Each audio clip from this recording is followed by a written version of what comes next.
and low storage. Hopefully this works, Alex. Great. All right. Hello and welcome to Deep Cuts the Game, the movie trivia podcast where I give my three guests three different movies and they try to come up with the most random, obscure, or minor actors from those films. The deeper the cut, the more points they get. I'm your host, Jeff Penn, and with me as always, the Iceman to my Maverick, Alex Young. Welcome to the show, Alex. What a compliment, Jeff. It's a sad day. I was weird. I was last night as I was falling asleep. Every once in a while I'll think about this, like, who are actors or actresses that when they pass away will really hit me? And like, I was off the top of my head, I was like, okay, it's like, and it's all people from like when I was a kid. So it's like, hey, Leonardo DiCaprio, Brad Pitt, yeah, cool, but not right. Cool. Like, no, but I'm just saying, but like to me, it's like Michael Keaton, Bill Murray, Harrison Ford, I assume. Harrison Ford, yeah, that was the third one. I was like, those are the three. Like when they go, it's gonna be like, oh, my movie dad just died. Because I remember Robin Williams hitting me way harder than I thought it would. Because I was a kid in the 90s. So like Flubber, Hook, Mrs. Doubtfire, Aladdin. Like that was my whole rotation of movies. But it's funny that you mentioned Val Kilmer because that one was a surprising one for me. One, because he's a lot younger. But Batman Forever was the first movie I saw theatrically with my dad. And in retrospect, yes, it is not the best Batman movie, but it was the first Batman movie I saw in the theater. And I will defend Warner Brothers 4K release of it is stunning. But that made Val Kilmer the first actor that I like actively sought out in my youth of like, what else is this guy? What else can I see Bruce Wayne in? So I like loved The Saint at an age of way too young to be watching The Saint. Yeah, because like I grew up in like, Real Genius was like one of the movies I saw as a kid with him in it. And what was like the spoofy comedy he did? Top Secret? Top Secret, yeah. Like I saw probably like, and I think we've talked about this maybe on a previous episode. Like I don't remember much about that movie other than there's like a ballet sequence where all the ballet dancers have giant erections and the women are standing on them. And then the scene where they have to disguise themselves as a cow. And as a kid going, I don't get this joke. But anyway, if you haven't seen Top Secret, watch Top Secret and you'll get the joke. Yeah. Because of all of that, I watched The Doors way too young, the Oliver Stone movie. Because my dad was also a fan like of the band. Not the Roger Stone movie, Alex? Not the Roger Stone movie. Sorry, just referencing things in American politics from the last week where someone confused Oliver Stone and Roger Stone. I'm just going to say it was a Republican senator or something like that. And doesn't look good. Doesn't look good when you can't get your people straight. Anyway. But it just made me a Doors fan at like 7, which is a weird vibe for a kid. It was like really, because I watched that and I watched The Lost Boys, which uses People in Trash, a cover of it, but still. Yeah. This music's great. I'm going to listen to this and a bunch of Pink Floyd because all of my dad listens to it. And it's like, he's going to play with this little boy. He is weird. Lots of open tops for you with beads and stuff like that. Just a lot of trench coats and bowler hats. It was they were choices made. It was not good. So what's going on, man? Well, speaking of weird kids, I just I finished a really, really good book that I want to recommend to everybody called Incidents Around the House by Josh Mallerman. Mac, have you read this? I'm in the middle of the audiobook. Okay, great. Yeah. So I won't spoil anything other than the basic premise is it's scary. And I had recommended it to a friend of mine who's been on the show. And she also loved it. So I was like, okay, thank God. Because I still can't currently open my closet when it's dark. But we were talking about how it's one of those books that we don't think could actually be adapted. Because what makes it so strong is it's from the perspective of the protagonist, who's like an 8-year-old girl or a 10-year-old girl. And it's all structured from her point of view, which puts everything in this naive innocence where it's like, as an adult reading this, I'm like, this is a scary, bad situation. But the child doesn't know that, and I don't know how you would put that in a movie. But it got me to thinking, like, what are some of the really good, and I know, Jeff, you don't see a ton of horror movies theatrically, but what are some really phenomenal theatrical horror experiences that you've had?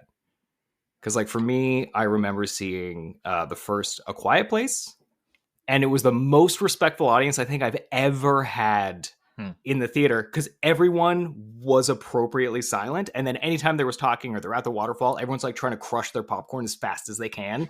And then it went back to dead silence. or the original Paranormal Activity, which I ended up seeing twice in college because I took my mom. After I saw it the first time, I'm like, my mom's going to love this. And she did. It scared the shit out of her. But I think the whole audience was like not fully prepared for how effective a horror movie that is, in the same way that Incidents Around the House is such an effective novel. It's just so well structured, and it's like a tight 90 minutes. That story is very simple. It is fucking scary.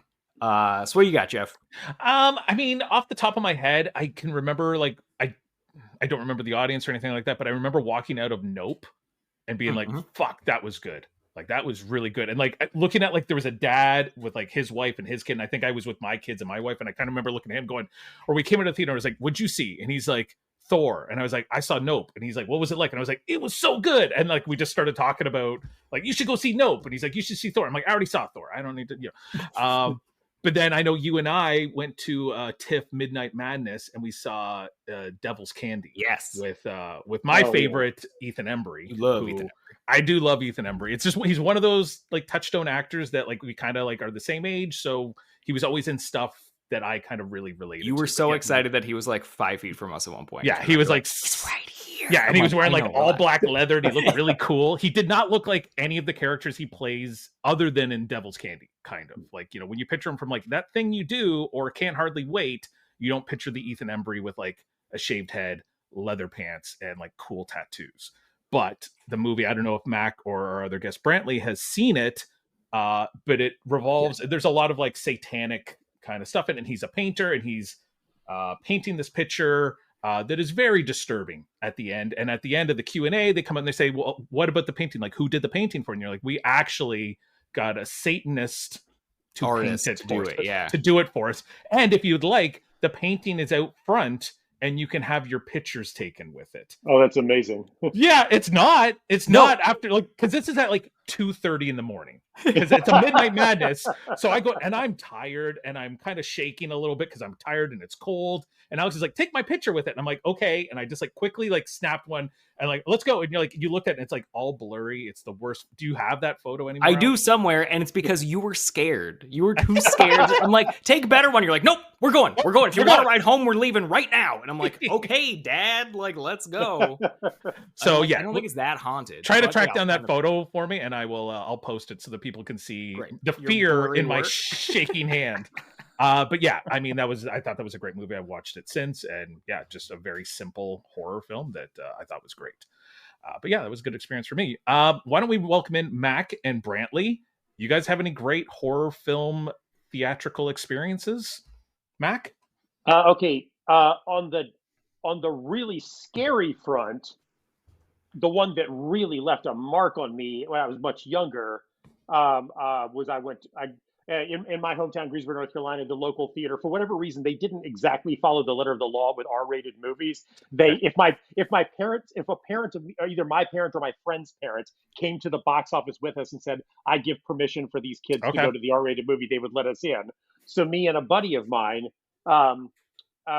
they went and saw a Wes Craven movie, not one of his most famous ones, but incredibly scary, called The Serpent and the Rainbow. Oh, I love that one. Me too. Yeah. Okay. Yeah. So yeah, it's set in Haiti. Is that the Bill? It's Bill Pullman, right? Bill Pullman. And the like the zombie kind of voodoo, but like the old school definition of zombie, and like it's like a spell and potions, and connected to voodoo and connected to this weird mixture of voodoo and Catholicism, and that would like kind of like bring someone back from the dead in a very kind of like compliant way. And it is an absolutely terrifying movie leading up to this sort of extraordinary sequence when a major character is buried alive and the screen just goes black for several minutes while he screams and screams, which I'm sure is pretty scary if you watch it at home, but watching it in the theater when the whole wall in front of you, I was marked by that. And I think that was the thing that kind of definitively made me a horror fan, because I was like,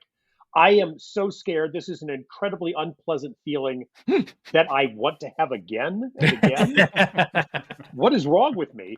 And then a flip side of that, on the complete opposite end of the spectrum, the way more entertaining front, many, many years later, I went to opening night of Freddy versus Jason in Astoria, Queens, with a really rowdy, absolutely packed audience full of partisans It was about 80% pro Jason. And they were shouting in support of Jason, but there was a very loud group in the back that was very pro Freddy. And I didn't expect that people were going to take sides. I was like, "Oh, this is a horror movie. We're going to go be scared." These people showed up for like WWE Raw. They wanted to see the SmackDown. They wanted to cheer on their favorite mass murderer. So that was a fantastic experience in a much more comical way. I mean, I guess I would have to choose Team Jason if, like, just based on why they're killing people. Like, I get it. He's got a grudge. People were mean to him when he was a kid, but Freddy was a child molester who, got what he deserved. Yeah. So, I mean, and Jason is so much less obnoxious about it. Yes. He just does the job. He's not, like waking me up and ruining my sleep. Like that, honestly, more than killing me is the bigger deal for You're me. mad Jason's about very not blue getting a collar. good night's sleep. At this point in my life, Alex, that would be Similarly to Mac's experience, very quickly, I went to a screening at TIFF Midnight Madness, speaking of, way back when it was still at the Ryerson, of Kayako versus Sadako, the Japanese, the Grudge versus the Ring movie, which is insane, first of all. Second, the script is pretty good. Like, the way they logic that out is better than expected. I gotta give them credit. Anyway, but when you were in line, they walked down, they're like, which side are you on? And they would give you a corresponding hat, either a Team Sadako or a Team Kayako hat. And then they fully, like, exactly as you described, Mac, they had everybody basically like, root for your favorite Japanese ghost. I don't understand. How do they? I guess maybe don't give it away because I'll watch it. I just couldn't. When I was watching it, I was like, how do these two fight? They're not pugilists exactly in how they kill humans. I mean, I can tell you in a log line that I feel like doesn't spoil anything if you are curious. Yeah. Which is like a college student, for whatever reason, who's researching curses, gets cursed by the ring tape, waits until day 7, and then goes to the Grudge house in the hopes that the ghosts will conflict, and they build like ghost traps. It's like a whole thing. It's mostly a Ring movie, and then it's like featuring the Grudge. Yeah. Okay, that's not bad. It's pretty good. Brantley, I know you do a lot of work with horror and stuff like that, so you've got to have a decent horror experience in the theater. Yeah, well, I mean, I'll echo Freddy versus Jason. My wife and I went opening weekend, and we were still in high school at the time. We'd been dating for like a year and a half at that point, but it was sort of one of those things I dragged her to, and she like came with me, and probably didn't have nearly as much fun as I did at the theater, but like put up with it begrudgingly, and it was a good experience. But I mean, the first thing that came to mind, and similar to lax policies in theaters and being able to see things. I mean, I'm a big guy. I was a big kid, and I always looked older than I was. So, when the Blair Witch Project came out in 99, I was not 17 yet, but I remember seeing that in the theater and that being just an unbelievable experience. Cause I remember just the lead up and marketing to that. And, being like, 13, 14 at the time as that's happening.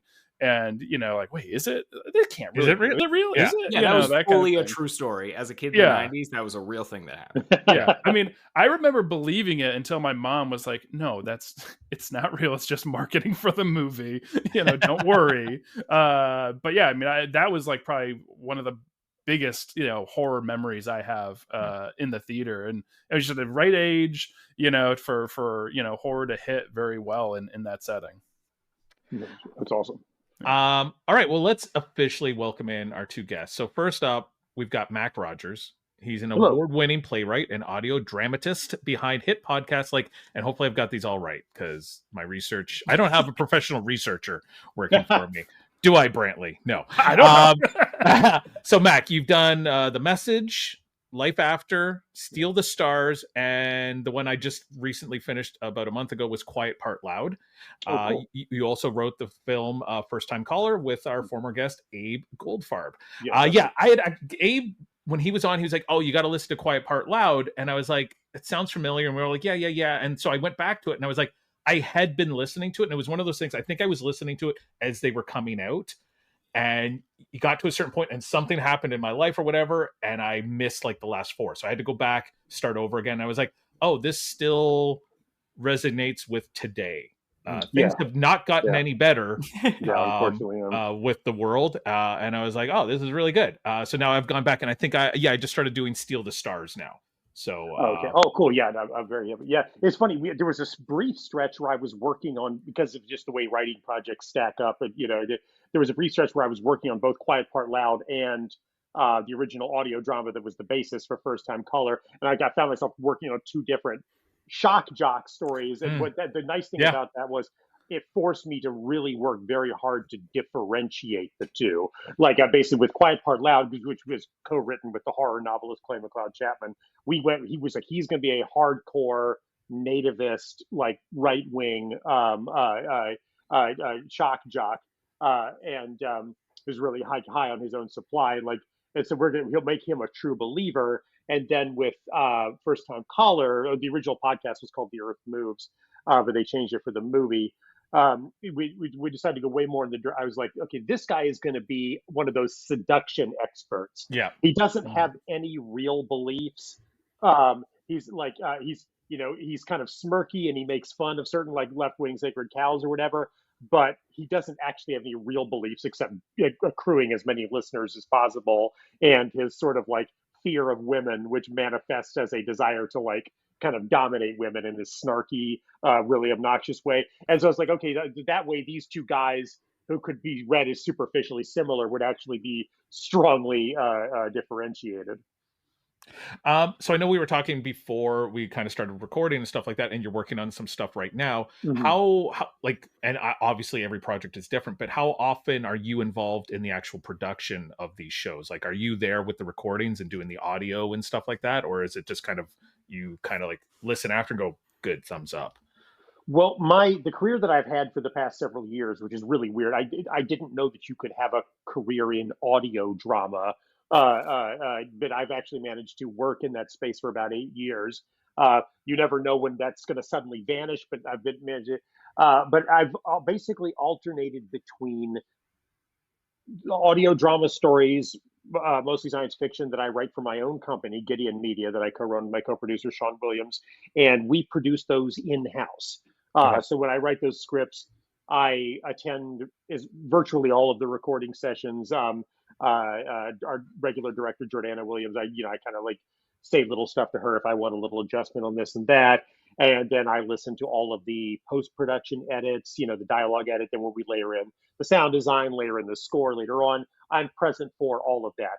The other half of my career is I write audio dramas for other companies, Okay. and where I'm basically just a writer for hire. In those instances, I am very rarely asked to attend recording sessions. Okay. Sometimes I am, but very often they'll just sort of like, when the script is done, they're like, thanks, see you later. With Quiet Part Loud, they recorded that over several months, during, like, really, it was deep in the pandemic. And they basically recorded every single character separately. And every once in a while, an actor, just a New York actor I randomly know, would text me and say, "Oh, hey Mac, I just played 4 different racists in your show." I was like, "Oh, cool. I'm glad to hear that's recording right now because they're not telling me anything." I wish I could have been there because the lead role was played by Tracy Letts, Yep. Who's been character actor somewhere now. But for me, I idolize him as a playwright. His plays, Killer Joe and Bug, that I saw very early, and after moving to New York, basically changed my life. They completely re-envisioned for me what a play could be. And he's a real god to me. And I wished I could have been around. It's probably just as well that I wasn't, because I think I get the sense he's kind of a grumpy guy. And he probably wouldn't like somebody like sidling up to him and like, gushing over him, like, "Oh my gosh, I'm such a big fan." Yeah, it probably was just as well, but I wasn't able to be present for that. I think he's been a deep cut one time, Alex. Tracy Letts for Ghostbusters Afterlife, where he works in the store where his wife Carrie Coon goes in to buy supplies, kind of thing. And interestingly, both those plays that Mac mentioned got movie adaptations, and I think they're both directed by William Friedkin. Yes, if I'm not mistaken. Is that the one was Bug is great. I haven't seen Killer Joe, and that's the McConaughey one, isn't it? Yeah. I own it, and I don't think I've ever. It was one of those things where we were buying movies every week, and I was like, "Oh, I'll buy this. I wanted to ask you something about Quiet Part Loud. Yeah. Because I listened to it more recently, obviously, than probably other people have. But I know at the beginning there's a bit of mention of, because it is an actual hospital, right? The Willowbrook Mental Hospital, where they go. Is that that's the real one that's a real place? Yeah. The Cropsey happened, right? Because I think you Yeah. even mentioned Cropsey in yours, which I watched I'm assuming like that's a real documentary. The Cropsey. Has anyone seen Cropsey? No.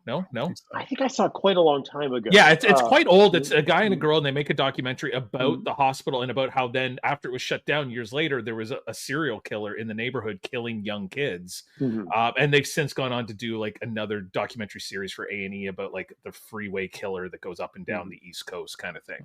But I remember going like, I don't like the idea of this like old mental hospital out in the woods that is still just there, and people are just going in and out, and like all that footage, like Geraldo Rivera actually going there and like showing the conditions, because it was like the worst place like in the world.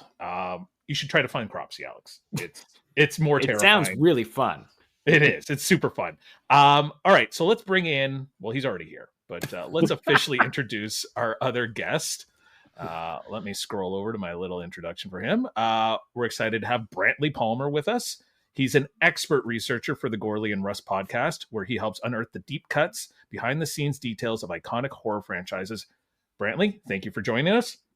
I also forgot to mention you had your own documentary, which you told me not to watch because it only had a budget of $750, but I watched it anyway. Okay. And so you can find that. So it is called Everything to Entertain You. And there's a secondary title to it, right? It's Everything to Entertain You. The story of video headquarters. Story of video headquarters. Where I looked, you were actually a manager, but I don't think you appear in the documentary at all, do you? Oh, I would never want to be, you see a photo of me at the end, like when I. Okay, yeah, I thought so. There was like a photo of you, yeah. Yeah, it was the second largest independent video store in America, right? I think at one point, yeah, by square footage, like in terms of like the space they took up, yeah, they were. And they made it to what year? Like 2016 or so? 2015. 2015. Wow. Yep. They were still profitable in 2015. It was just the lease was up, and he was like, well, do I want to continue this, or just, do I want to move 8.5 million movies to another location and do this all over again? Yeah. There is that one sequence where you move from one store to another. And they just told people, rent whatever you want and you return it to the new location. But of course, everyone showed up within like 2 days of each other and just brought like tens of thousands of movies back all at the same time. Yeah. But so you work for Gourley and Rust as a researcher. So my first question for you is, what's it like working on a podcast that people actually listen to? I mean... Because I listened to a recent episode and like they mentioned you, our researcher Brantley Palmer, and I was like, oh man, that's so cool. Like they mentioned him on there, and I'm like, and people heard his name, whereas this one, like my mom hears and stuff like that. So, Your mom listens? Oh man, that's awesome. Yeah. It's hard to answer that because I'm so just behind the scenes. Like I get the movies that they're going to do, and they let me know when they're going to be recording them so that I can get them the research ahead of time. But I have like no involvement whatsoever in terms of the actual putting on of the actual show. So how did you? So you're in New Hampshire, and whereabouts are they? Where do they record from? Are they on the West Coast? Yeah, they're in LA. They're both in LA. Okay, so like it's just they're like kind of farming this out to you, kind of thing. So.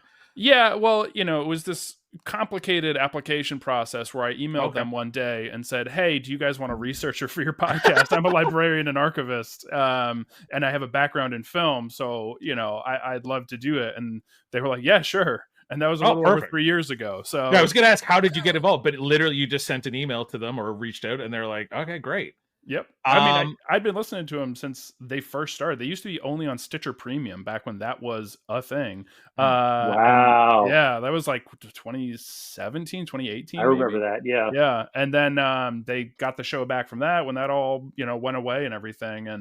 And I was just, I'd been a fan for a long time. And every once in a while, I'd hear things that were mentioned that were like maybe from IMDb trivia where there's no sourcing or, even places there are source like Wikipedia, you can't trust what's on there. You actually have to go into the sources. We call that citation mining in the business, and actually like check the definitive sources to see if it's accurate, because a lot of times you get people just misremembering and mistranslating things from sources too.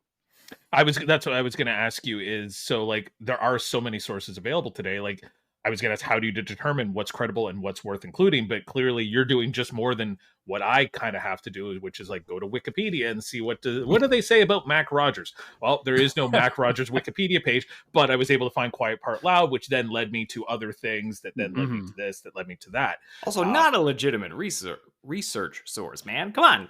I know, Alex, but what the fuck else am I supposed to do? I don't have an archivist who has emailed me and asked if it could do some work for me. So I was gonna ask, I'm sure, like, I don't know how many episodes you've done with them. Like, what, if you can remember anything off the top of your head, like, what's the most surprising or obscure fact that you've kind of dug up on one of these horror films while working for them? That's a good question, and it's difficult to answer because I also have a really bad memory. So I mean, there's one of the most interesting facts, though it's one where it's like, so what I like to do is, I think firsthand accounts are the best, but those are always very like tricky, because different people have different experiences, even if it's about the same event, right? So one of the ones is like, if you were to say go to Wikipedia for Seven, I think I typed up like 25 pages of just my master doc of notes, which then I like funneled down into like a condensed version for them. But Kevin Spacey has, like, since before the movie was released, said that they hired somebody else to play John Doe. And when he was brought in, because he came in after the production had started filming, they had to let this person go. And then he kind of, came in and took over the role. And, he doesn't say it explicitly, but it always kind of comes off as sort of like he's coming in to save the production and take over this role to kind of, it's self-aggrandizing in a way.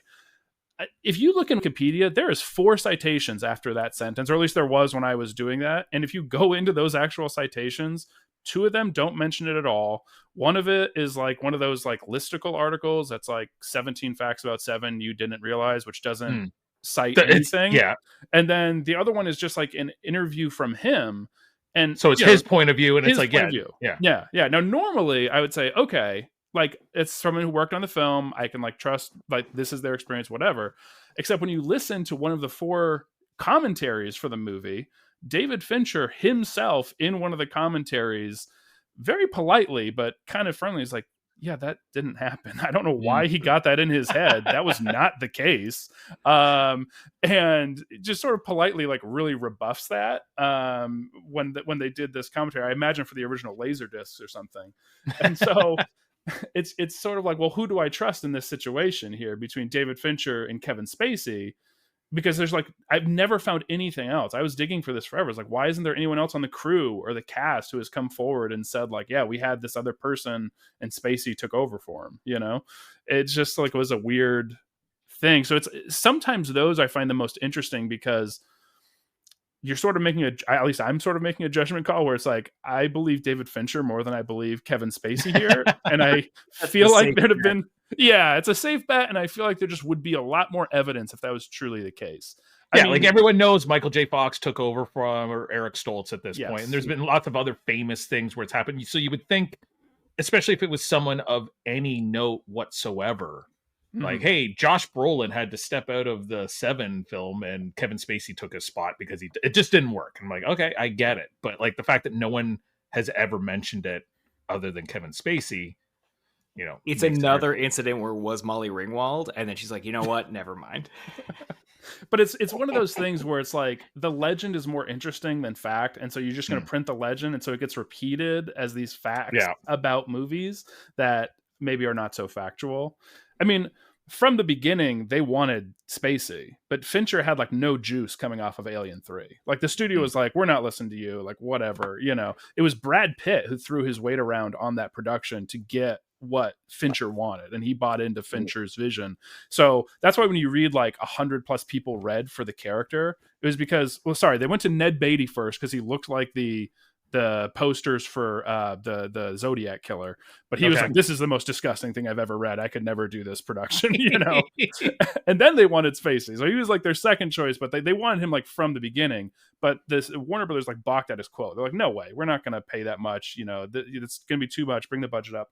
So they read all these people, including Arlie Ermy, who comes in to be the captain because he originally read for John Doe.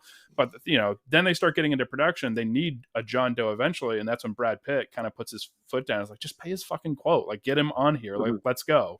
And get K-Pax on this movie. So exactly. Yeah. And so that's kind of like the most truth I know about that situation.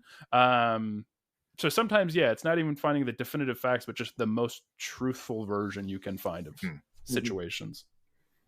Well, perfect. I'll have to get you working for me because I'm sure 90% of the stuff we put out there is bullshit, right, Alex? Speaking of skyrocketing budgets, man, I don't know if we can afford them. Other than that little kid from Deliverance is then in the movie Big Fish playing banjo in the little weird town.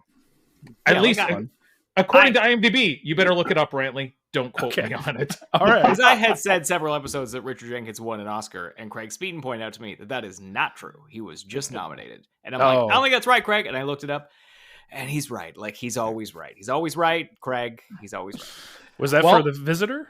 Yes. Yes. Okay. We're about to play a very exciting game of deep cuts, Alex. So the first thing that the three of you need to do, though, is try to figure out what movie am I thinking of. So, Alex, I'm going to ask you to go first. Because I'm just going to go alphabetically today. Alex, what movie am I thinking of? I mean, you mentioned Nope earlier, so are you thinking of Us? No, I am not. Nope, Alex. I am not. Brantley, what movie am I thinking of?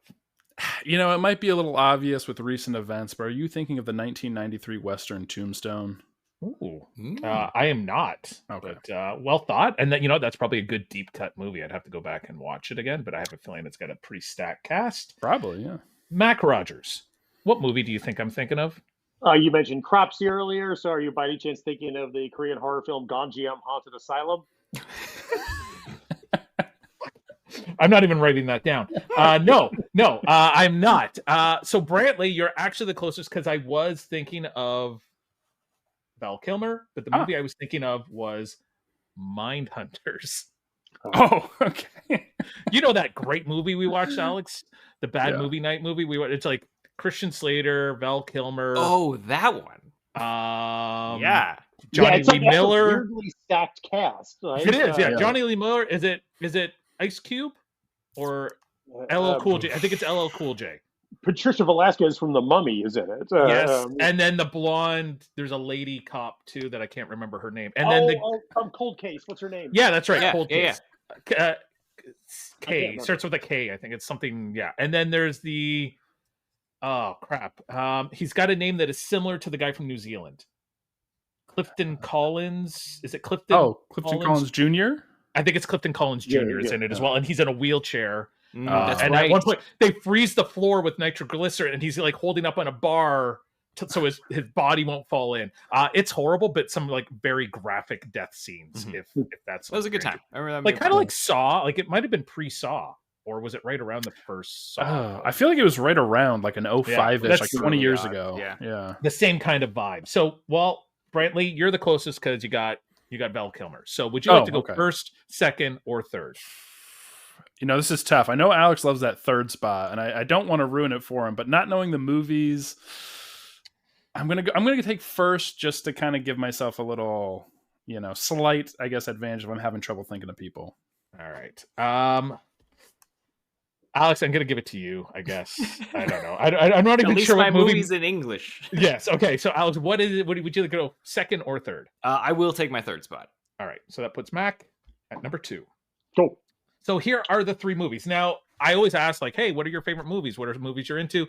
Brantley, you got me some stuff right away. Mac, you sent me stuff yesterday. Yeah, I didn't expect and at that point, I was too late. But I was able to look through it, and while I wasn't able to use any of the movies you had suggested, you gave me quite a long list, and I felt there was movies on your list that were very similar to a couple movies I had picked. So and obviously they're all very famous movies, so if you haven't seen them, you are at least familiar with them.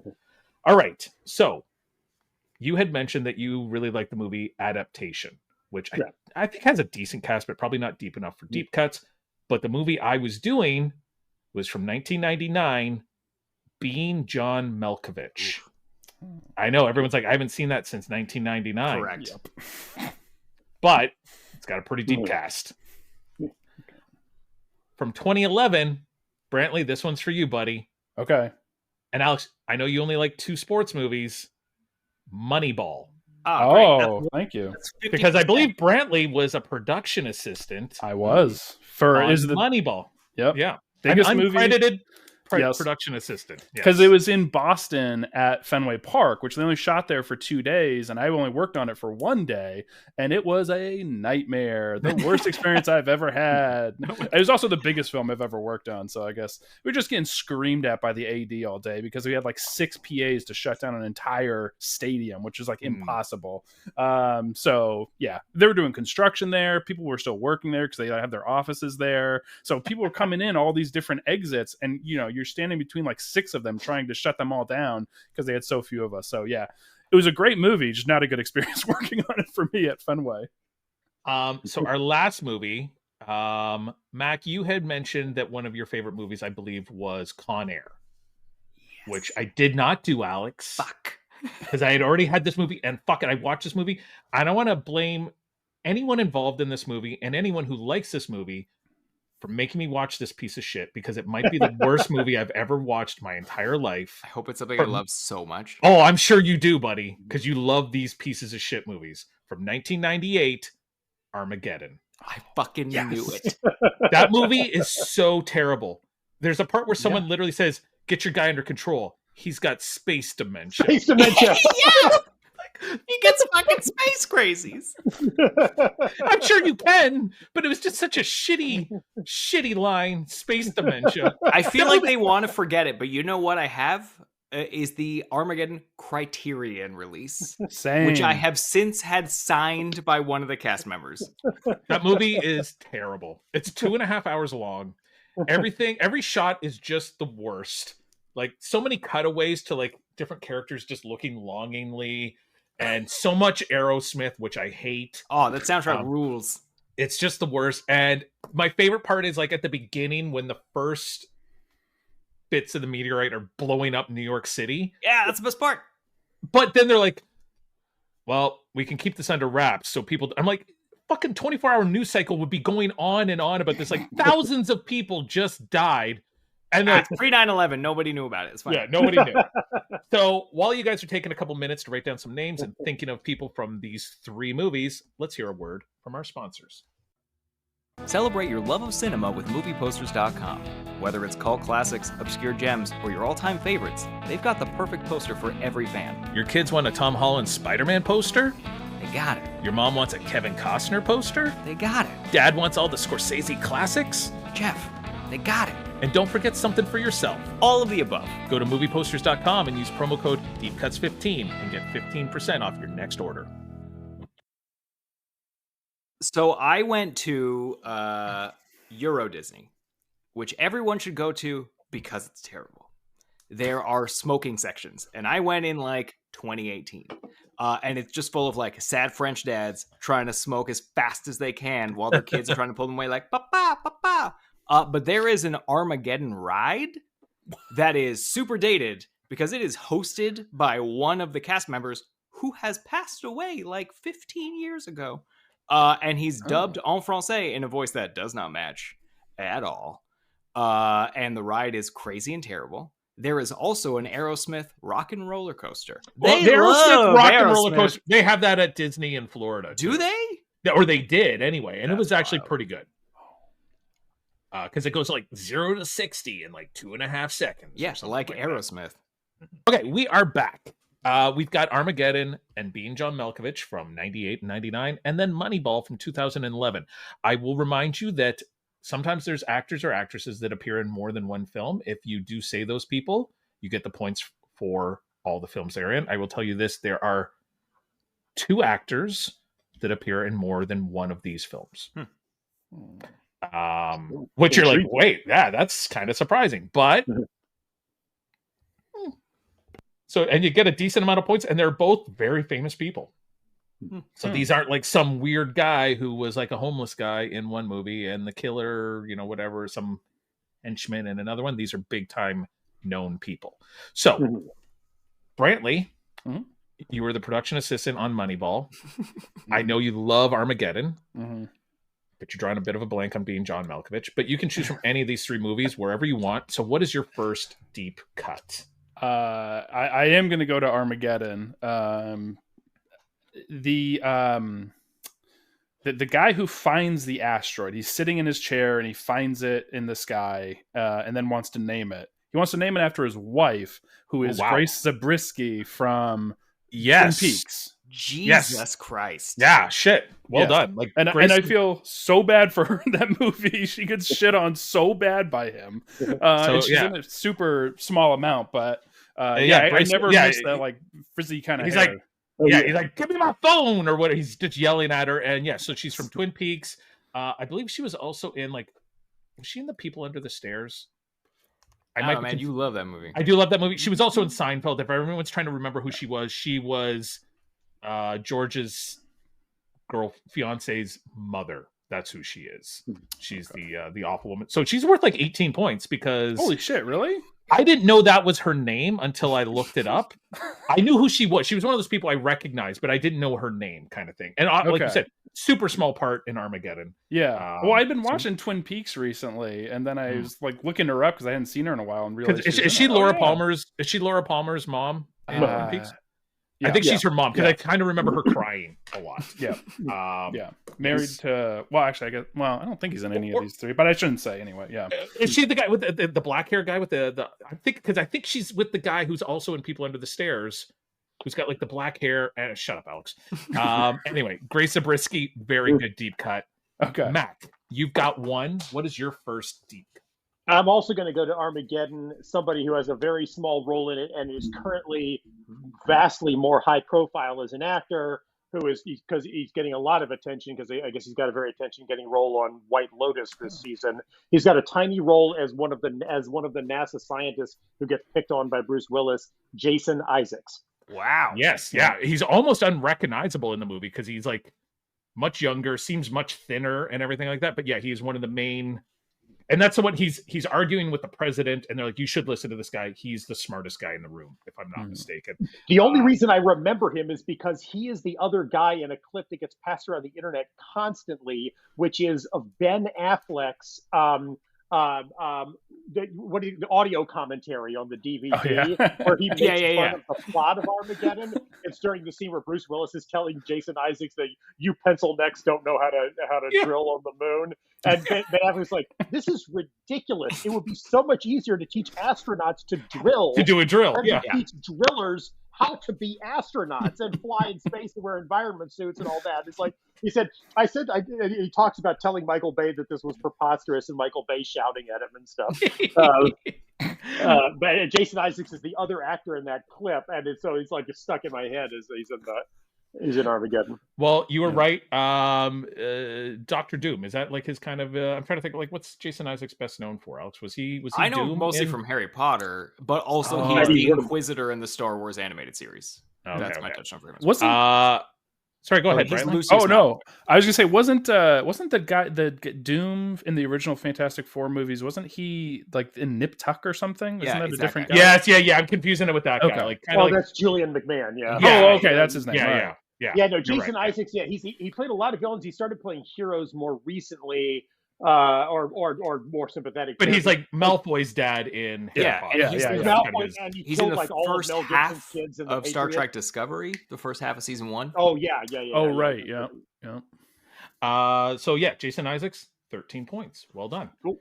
Alex, you get 2 deep cuts in a row. What do you got? I guess I got to pull up my big guns because everyone is killing it on Armageddon. They're playing to win. I've got one pretty good deep cut, and then I'm just gonna run the cast on that one. But if I remember correctly, and if I'm wrong, it's gonna look really bad on me. But I'm pretty sure in the scene that you'd mentioned with the asteroids hitting New York early on, Eddie Griffin is in that. Eddie Griffin is the guy walking he's a bike courier, and he's got his little like French bulldog with him. And then the thing hits, and he's holding the collar, and the dog's like down in the. Somehow the dog's still alive. Yeah, Like dog's fine. the leash is going into the pit. Yes. Yeah. And one of those overhead Michael Bay shots who goes, "Somebody call 911." Eddie Griffin, Alex, for 15 points. So well done. Because small part, but kind of a memorable one. But yeah, well done. What's your second deep cut? A little less deep, but it is the person that I had sign the Criterion DVD, and that is William Fichtner, who I feel like is deep cut royalty. He is. I was trying to think, who would we put on our like deep cut Mount Rushmore? Mount Rushmore. I think he's too big of an actor to put on there, but I think someone like W. Earl Brown or someone like that, or like that's because you're like, who's that? But then once you see him, you're like, oh shit, yeah, that guy. He's in everything. What do we got here? William Fichtner for 7 points, Alex. Fair enough. I mean, he's on the crew. He's on the crew. He's one of the few people that make it home. Yeah, that's true. Mm-hmm. He's got some pretty big parts, but I really like him. William Fichtner for 7 points. Where did I kind of recognize him from most? Like, I think Dark Knight, the very no, but I was gonna say open the first thing I kind of like where I was like, oh, I know who this guy is, was the movie Go. Oh, you love that movie. Oh right, yeah. Is he a cop? Or is he a drug? I don't know. There's so many things going on in that movie. I've kind of forgot. But he played so many scary villains. Mm-hmm. But there's a funny thing in Armageddon where he's kind of seems villainous, but then like gets more sympathetic as the movie goes he has along. a change of heart, and we're back to you, Mac, with your second deep cut. I'm sorry to keep going to Armageddon. I know because it messes with. No, that's all right. No, but it's just I only know the leads in the other movies. Is that I'm going to go with the guy who runs the Russian space station that they're on for like 3 minutes before it explodes up, Mr. Peter Stormare. Yep, Peter Stormare for, and I always kind of figured him as like Bruce Willis light. He just kind of looks like Bruce Willis. Like I think it was like Fargo and The Fifth Element came out at the same time, and they both had like the dyed blonde hair, and I was like, is this guy going for like a Bruce Willis look? So he's worth 8 points for Peter Stormare. Well done. And I did some research. I looked it up. This is me doing research. The People Under the Stairs, the guy I was thinking of who's also in Twin Peaks is Everett McGill. He runs like the gas station, and his wife in The People Under the Stairs is also his wife in Twin Peaks. Oh, okay. And she's kind of like that crazy woman, like because he's having an affair, I think, on her. Put that together. Yeah, I think it's Wendy Robbie is her name, and she's in Twin Peaks, and she's got like the eye patch. That's her. And that's why it was always confusing. The eye patch, because he might have an eye patch in The People Under the Stairs, and it's very confusing. There you go. Yes, right. Yes, you're right. Yeah, Brantley, you get 2 in a row. Your second and your third deep cuts. Okay. I don't know how much narration gets usually, but a very famous actor does the narration in Armageddon. That's Charlton Heston, correct? It is. Charlton Heston. Damn. At the very beginning, it's really just off the top. It's like, you know, he's talking about how the dinosaurs were wiped out essentially like billions or millions or billions of years ago, and it's happening again, essentially. So Charlton Heston is 15 points. God damn. Hell yeah. Well done, Brantley. Okay. What is no more guesses for Brantley. He's out. Well done. What is your third deep cut? Okay. Third is I always mix these names up because there's a David Keith, but it's Keith David is one of the military leaders who's like trying to convince them to getting all the drillers together basically to get them to go up. And I think he's like in charge, like at the end there when they're kind of told like blow it up now, like they're still on the meteorite, you got to blow it up. He's the one that's saying, hit the button, and they're like, but Keith David from They Live. Yep. And the thing, of course. Oh. Yeah, and but I'm gargoyles. A small part at the beginning of Nope, I believe. Yes, he's the dad. He's the dad. He's the dad who gets the He's worth 10 points for Keith David. Very good. Sweet. Also in Community. So there you go. He's got a lot of stuff. He narrates the Ken Burns episode, right? That's right. He does. He does the pillow fight one. Yeah. Mac Rogers, you're on the clock for your third deep cut. Just to throw some variety into the mix, I'm going to go for the smallest part I can remember from Moneyball. I'm going to say Chris Pratt from Moneyball. Chris Pratt is Scott Hatterberg, who's going to learn how to play first base. So he is worth 6 points. Excellent. So it's not bad. That's good.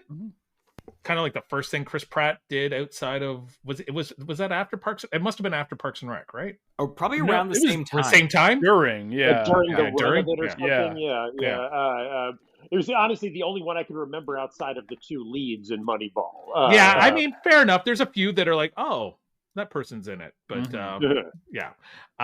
Alex, you get your third deep cut, and I'll give you guys a halfway point breakdown. I'm going to go with one of our favorites, Jeff, who does all the, or not all, but a lot of the Stephen King audiobooks, and that is Will Patton from Armageddon. Will Patton, yeah.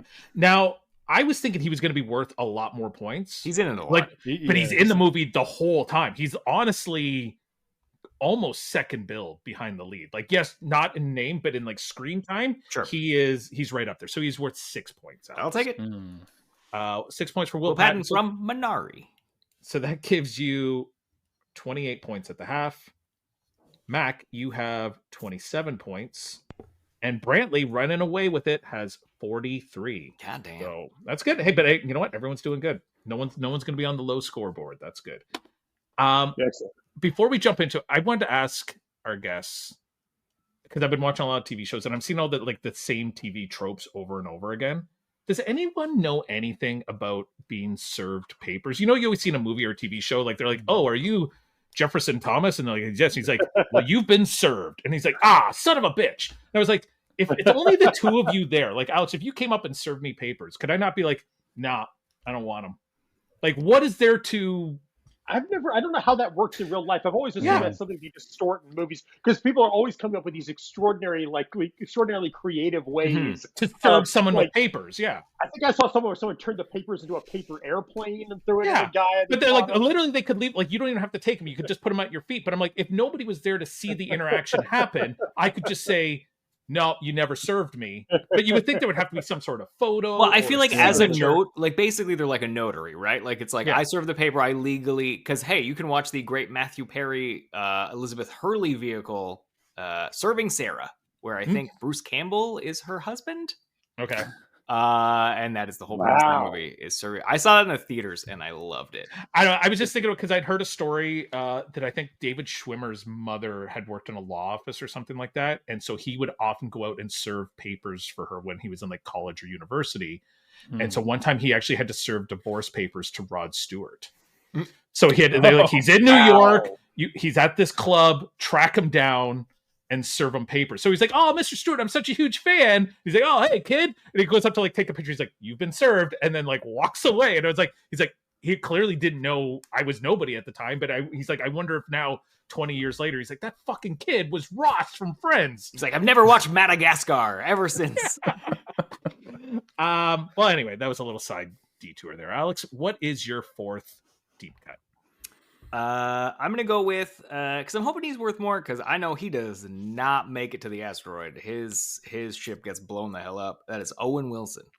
I mean, he's the same as Will Patton and William Fincher because yes, he doesn't make it as far as they do, but he's Owen Wilson, doing like his best Owen Wilson. He's like, oh wow, we're in space. Wow, like, we're going to space. Yeah. I mean, he's maybe the only part of the movie that I actually space like outer space. Yeah, no, he's quite good in it. He's worth 7 points as well, Alex. Great. Mac, we're back to you. Deep cut number 4. Honestly, I gotta honor your citation of the space dementia aspect earlier and cite the legend, Mr. Steve Buscemi. Steve Buscemi. He also that's right. Yeah, he makes it all the way to the end as well. He is worth 5 points. I believe he at one point claims to have spent $200,000 on a stripper named Misty Mounds or something like that. Which I mean seems like a lot of money to spend on a stripper. Damn it. You saying that just made me think of someone much more obscure in the movie. Hold on. You got one. Also, you got Jeff, 2 more. You just watched it, so remind me if I'm correct. But at the end, are they not like trying to figure out who's going to stay and manually set off? And he's like, "I'll do it," and they're like, "Wait." He's like, "I'll do it because I owe $200,000 to some shady guy." Because and they're like, "No, we're gonna draw straws." Which I'm not gonna say anyone's names, but the main star of this does this whole elaborate thing where they draw straws, but then when he sees who draws the short straw, is like, "No, I can't let that guy go to his death. My daughter will be so upset." but he was perfectly fine with any other person fucking dying out there. Yeah, they don't have an Aerosmith song about them, man. That's Get true, into it. I guess. Brantley, we're back to you with deep cut number 4. Thank you. So saying Steve Buscemi just reminded me he messes with the psychologist in that movie, and the psychologist or psychiatrist is played by Udo Kier. He is. Whoa. That's Damn. he barely got any line. I don't think he's like, what do you got see like here? a couple, yeah. Couple lines. Like, yeah, he's That is a great pull. Well done. Yeah. because I think he's like showing him all the Rorschach pictures, and he's just like, big breasts, little breasts, your mom's breasts. Like that's just essentially his. Yeah. So Udo Kier, I mean, I don't know, just from like a series of horrible horror films and stuff like that. Like I don't know what's his big thing. Blade. Isn't he in My Own Private Idaho? I know you say everyone's in My Own Private. I know, but Idaho, I'm reasonably confident about that one. All right. Well, he is 16 points because nice. he's barely in it. Yeah. So Brantley, you got your 5th deep cut now. Okay. You're running away with it. So Okay. Feel free to show off. I mean, I don't know if it's going to be as good here. I have a couple more, but I'm honestly wondering if one of the bigger somewhat stars is in Being John Malkovich too, since I can't remember anything. So I'm just going to take a chance here, since you mentioned I'm doing okay. I'm gonna wonder if Billy Bob Thornton is also in Being John Malkovich. That's a good play. I see what you're doing, because there are some people at the end of Being John Malkovich that kind of like show up in cameos. He does not. Okay. So he is worth 2 points. Yeah. All right. Still points on the board. Yep. You got a nice lead. Mac, what is your 5th deep cut? I'm going to take a big gamble here because I might be thinking of completely the wrong person. So this might be a total goose egg, but I think that the stripper that Steve Buscemi is, I think she is played by Shawnee Smith. Whoa, really? Okay, so it's not the stripper that he spends money on, but Shawnee Smith is in it as the redhead that he is talking to when they get brought in by NASA. So she's not the one he spent $200,000 on, but Shawnee Smith, star of, no, it's actually AJ Langer that's in The People Under the Stairs. I confuse those two. Shawnee Smith is in the Saw movie. Is in Saw. She is in the Saw movie. So Shawnee Smith for lady. Mm-hmm. Yeah. Nobody can see this at home, but you know what I mean. She's worth 18 points because she's literally listed as just redhead in bar, which I believe at one point when he's getting what he thinks is arrested, Steve Buscemi he's like, you're 18, right? Like that is his only concern is how old this girl is. Okay, I remember she was in a scene with Steve Buscemi. So when you mentioned that earlier, she's not the one that he's paid a large amount of money for. He's working her just on charm. So good for him. That's Alex? Steve Buscemi charm, very famous. Yes. He's like, you seen Duck Soup? Alex, what is your 5th deep cut? My 5th deep cut, it's the last one I got from Armageddon, is Michael Clark Duncan. Mm-hmm. Yep. Oh yeah. Leaving on a jet plane. Nope. That's how he sings it. I know, you can't do it. Michael Clark Duncan for 8 points. Because he actually makes it to the end as well, if I'm not mistaken. Spoilers. Alex, what is your final deep cut? So I'm gonna go to Moneyball because we've between all of us we've like run the list of Armageddon. You've done one person from Moneyball, and we've got no one from Being John Malkovich. And honestly, I'm only like 75% sure he's even in Moneyball. But isn't John Bernthal in that as like the lawyer?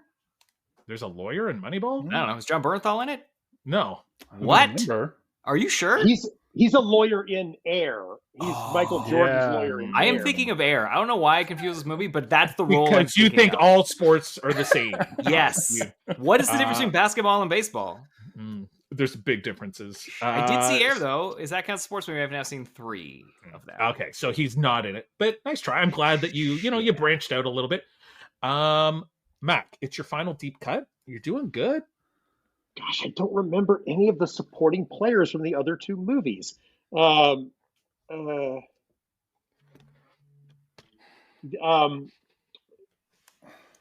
want to hold things up too much. I like that. Would say there's not many supporting people in Being John, but there is a lot of cameos. Like a lot of little people, like big people that show up for one scene.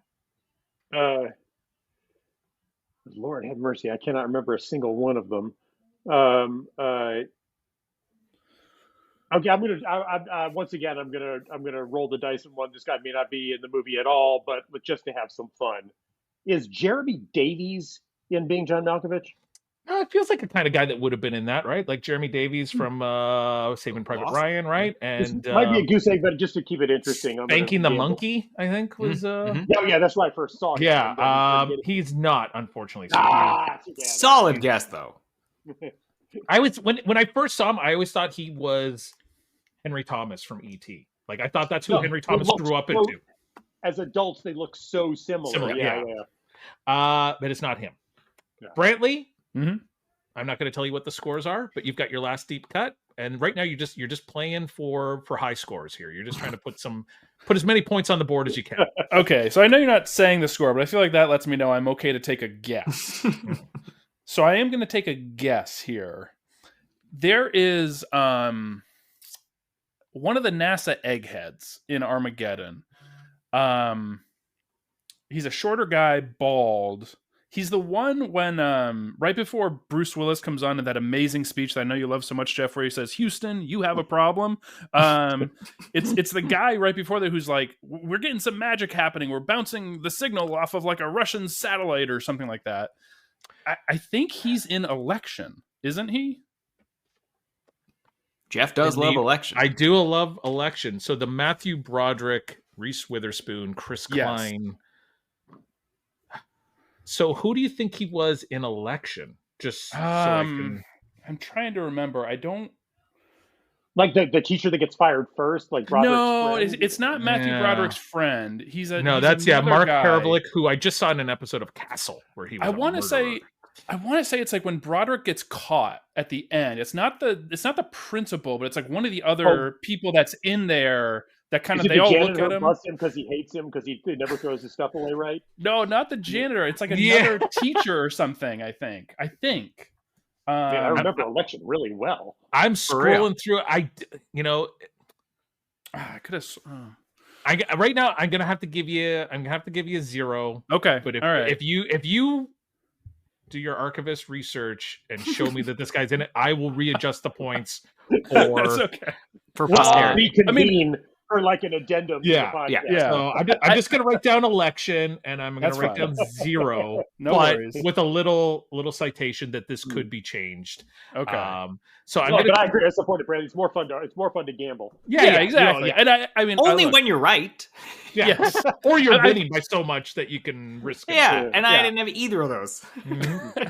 I feel like I had a little leeway based on the way Jeff introduced my last pick there. So so that was the fun one. I'm gonna give you let's see. So obviously Armageddon. I'm gonna skip over the big names, but we get down to one of the other guys who didn't make it, but did make it to the asteroid, the meteorite. Was one of the last guys, an actor by the name of Ken Hudson Campbell. Asteroid, Jeff. He's asteroid, whatever meteorite. So he's yes, it wouldn't be a meteorite, I guess, until it hits the atmosphere, whatever. Right. Science. Ken Hudson Campbell. He's a big, heavy guy. He's like the big, heavy guy. He's part of their crew. He's one of the main guys in the crew. Max. Maybe it was Max. Yes, you would know him from Groundhog Day. He's the guy up in the stairway. It's like, you think it's going to be an early spring? And Bill Murray kisses him on each cheek the one time. He's also Santa Claus in Home Alone. You know, when like Macaulay Culkin goes to Santa Claus, he's like, I know you're not the real Santa Claus, but he's like, hey kid, you want some candy? And he reaches some out of his pocket. Anyway, Chris Ellis, who is also in Apollo 13 and a bunch of other things. He's always like a NASA type guy. Ellen Cleghorn from Saturday Night Live back in the day is in it. Wow. The cabbie, Alex, who in New York City, they're driving the cab, is an actor by the name of Mark Curry, who I don't know if anyone's old enough to remember the TV show Hangin' with Mr. Cooper. He was Mr. Cooper. Oh, wow. Riding in the back of that cab, though, uncredited, is Getty Watanabe, who is Long Duck Dong from 16 Candles. Wow. His wife's like, I want to go shopping. He's like, and I want to drive my car. Getty Watanabe has no lines sitting in the back of that. Alex, you mentioned Eddie Griffin. Must have been a 4-hour movie because they cut this guy's scene right out because he's standing looking in a window at TVs. The guy standing next to him is a guy who I would put up on the Deep Cuts Rushmore is Mark Boone Jr. Oh, yeah. Who is friends with Steve Buscemi. And I think maybe that's how he got it. And he's always the big hairy guy. He was in Seven. Oh, sure. Okay. He's the FBI agent, the sweaty guy that they meet in the pizza place.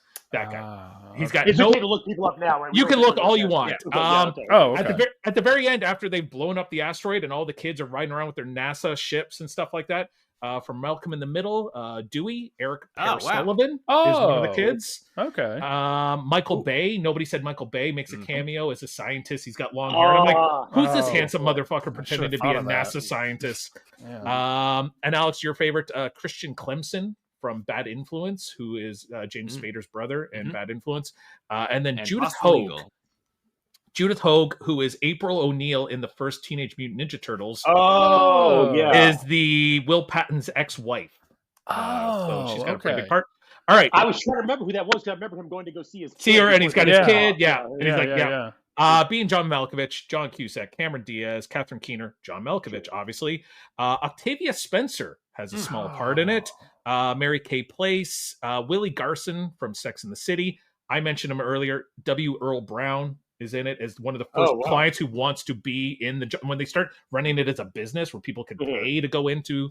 A bunch of these got to be John Cusack friends because they're both. One is in Grosse Pointe Blank. His name's Carl Jacote, who was in Seinfeld. Is main that guy, and also Greg Sporletter, who's in The Rock, is one of the guys in The Rock. But I think he is friends with John Cusack because he's in Say Anything. And he was supposed to be in Grosse Pointe Blank, and I think he's the guy that was doing The Rock, and Michael Cudlitz took his part in the film.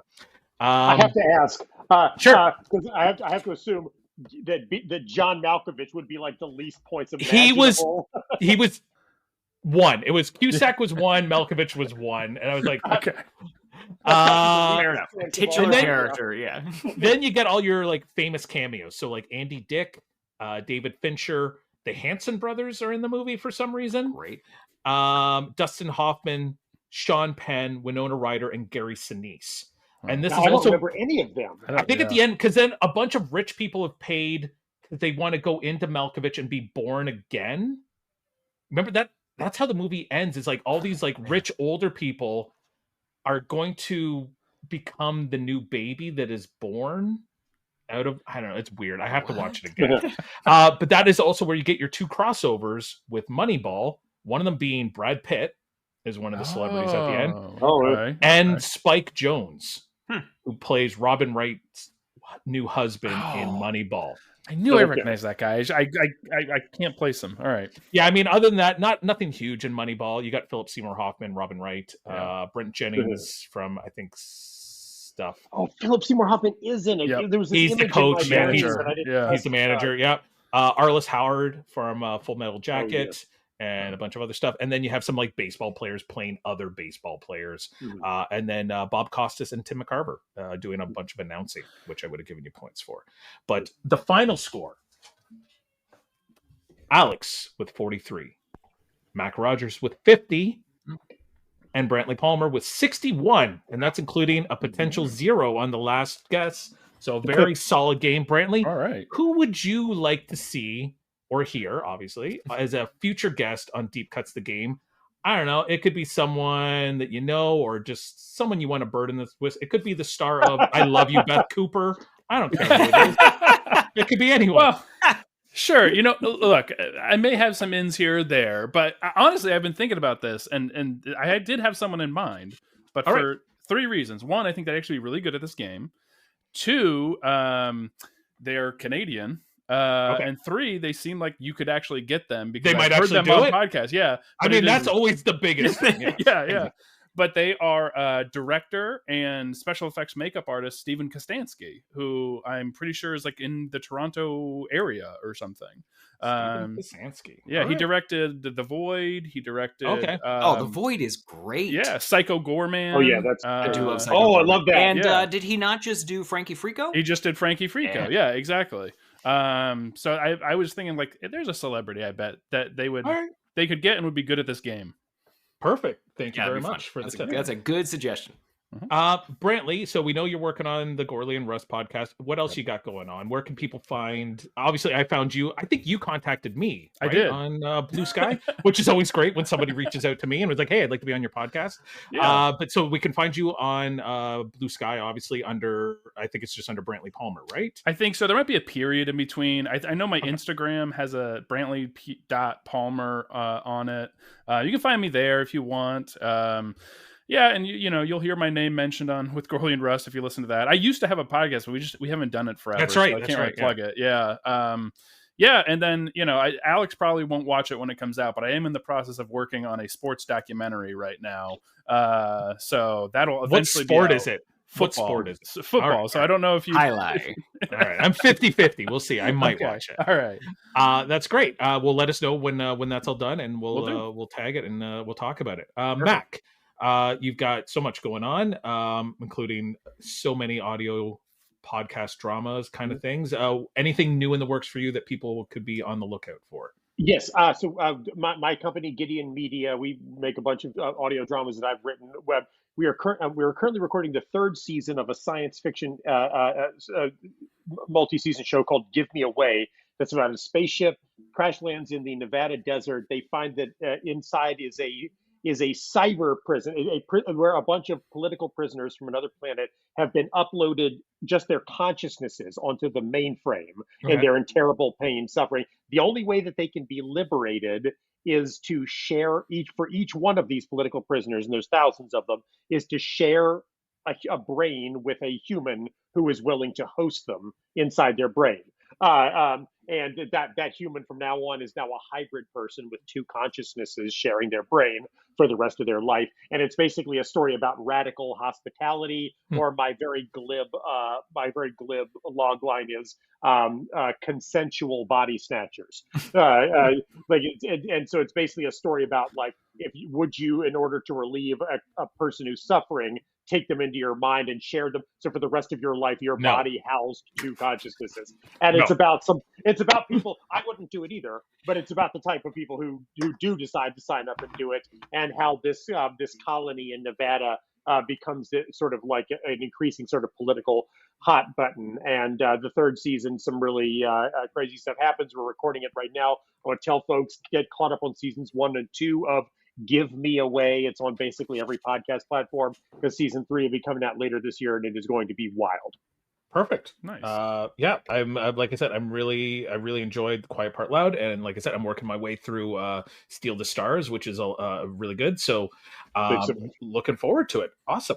Alex, what do you got going on? Listen, don't be all sad that you have to include me. So I do want to fill, as we've clearly established, I'm like not good at sports movies, because I'm like not a sports guy, which I know to look at me is shocking information. But so the Review Cinema, if you're in the Toronto area, is doing a 45th anniversary 4K screening of Raging Bull on May 15th, which I own but have never seen. So I will be there. And everybody else should be. Let's sell out the screening, make it a rush line, kind of thing. And that is 6:30 on May 15th at the Review. And of course, support your local rep cinema if you're not in the Toronto area. See what's kind of in your neighborhood, and buy physical media where you can. That's the end of my little spiel, Jeff. Perfect. All right. And now we're at the very fun part of the show where Alex sends me an outro, and I read it, for the most part, sight unseen. Is there any direction for this tonight? Yeah, because we kind of had like a horror vibe off the top, I want you to do it in your best Vincent Price, which I'm reasonably confident is not in your wheelhouse at all. Yeah. So good luck. I'm just trying to picture, and I wonder if our two guests have ever seen, there was a Canadian show called The Hilarious House of Frightenstein that was filmed in Hamilton, Ontario. It was essentially one guy playing 900 different roles in like deep makeup, like he was a vampire, he was a wolf man, he was all these different things. And the story was for like 2 weeks, they had Vincent Price come up, and he just did these little like poems, kind of like very much like what he did. This is pre Michael Jackson's Thriller. So if you could picture him doing his Thriller, like on the night, blah, blah, blah. So he essentially does that in every episode. And it was a kid's show. It was on like Saturday morning at like 7 o'clock. and you'd wake up and you go downstairs and watch it, and you were so scared because it was usually dark out, and you're watching the show with like the Wolfman and Igor, and there was monsters, but Vincent Price would come on, and supposedly he was very nice, and everyone loved him. That's great. All right, so I don't know what does a Vincent Price sound like, Alex? You tell me, Jeff. This is your direction. You've listened to Thriller a bunch. I know, but he's got like a bit of an. I feel like there's a bit of an English accent to it, almost kind of thing. It's very like a transatlantic accent. It's which is not in my wheelhouse. I hope you just accidentally just do Michael Jackson. That would also be fine. Fuck. Too specific with your direction here. You got it. And so, no, that was good. And so, my dears, our little soiree draws to a close. I trust you've enjoyed our macabre musings and oh so deep cuts. Thank you to our guests and my henchman, Alex Young. Until next time, be sure to follow us anywhere you get your podcasts, and do try to keep your wits about you, won't you? One never knows what lurks in the darkness until it's too late. Good night. Or is it? I felt that was a little more Anthony Hopkins than anything, but I gave you an Anthony Hopkins one once. All right. Well, thanks very much, everyone. We'll see you next week.